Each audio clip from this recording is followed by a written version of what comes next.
A question recently from a dental spouse was that her husband wants to reinvest in his practice by expanding the space, adding new technology, new equipment, and new decor and furniture. And she feels that they can't afford it and the timing is not right. So the husband told her to call me and get my input. And so my response to this woman was that it's never a bad time to invest in one's future growth of their business.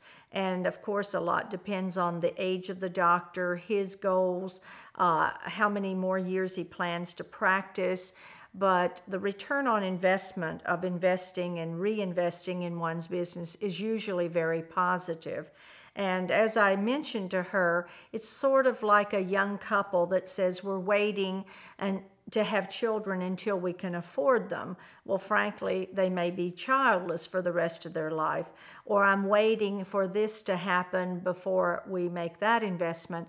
And while it's not a good idea to just jump into things without making the right plans, my advice to her was for her husband to invest in what we call our practice analysis consulting. The doctor and the team members fill out a 4-page questionnaire, 2 pages of practice numbers that the consultant will review, 2 pages of the current schedule, the patient appointments as they look now, and some computer-generated reports. And after reviewing that for a few hours, then there's a telephone conversation with the doctor and or the doctor and spouse.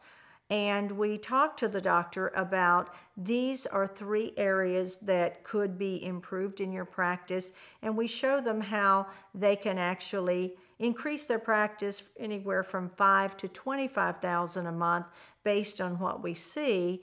And this is how they're going to pay for that. And this is for people who really don't believe that they need a full in-office consultation, and they have a few wrinkles to be pressed, but they really don't have serious major problems. So this would help them in their decision making of whether they need to make that investment. Sometimes they need to add another hygienist. Sometimes they need to add another administrative team member.